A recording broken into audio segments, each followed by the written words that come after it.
Quand tu parles de la sortie de crise, quand tu l'évoques, on sent bien qu'il y a des enjeux écologiques, qu'il y a des enjeux organisationnels, des enjeux bien évidemment économiques, sanitaires, mais dans ce que tu dis, tout ceci n'a de l'intérêt que si c'est arrimé à une dimension spirituelle.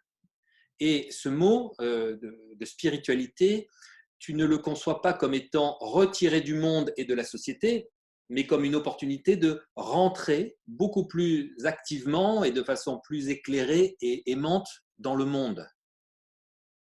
Ah, c'est exactement ça. Je crois qu'il faut sans doute arrêter de se raconter des tas d'histoires sur la dimension spirituelle ou sur la spiritualité. Nous sommes à un rendez-vous spirituel immense. Spirituel dans le sens de apprendre à être meilleur, apprendre à mieux aimer, apprendre à mieux aider. Alors effectivement, il y a un enjeu spirituel parce que tout simplement, une crise, c'est deux choses en même temps. C'est une promesse.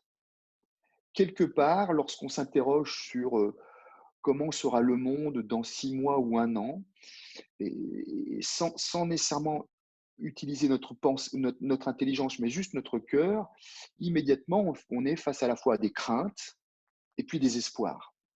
C'est une crise qui appelle au changement. Donc, c'est une promesse de changement.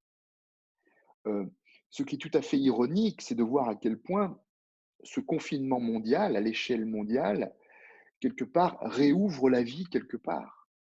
Réouvre la vie dans les espaces. On voit beaucoup d'images circuler sur la baisse de la pollution, on voit beaucoup d'images circuler sur le réinvestissement de la vie animale sur certains endroits, etc., etc. Donc en fait, cette crise nous montre déjà qu'elle est une promesse peut-être d'une meilleure humanité qui investit mieux l'espace, qui l'habite mieux et de façon plus respectueuse.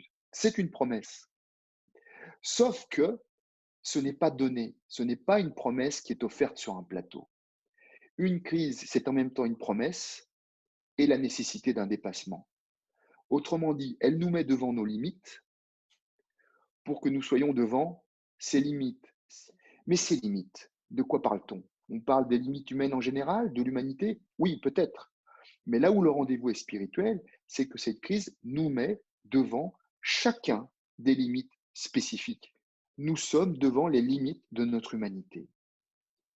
Allons-nous être en mesure de les dépasser justement pour être meilleurs et pour ressortir, pour réinvestir cet espace rempli de toute autre chose que ce qui nous remplissait il y a encore un mois? Tel est l'enjeu, tel est véritablement l'enjeu spirituel de cette crise.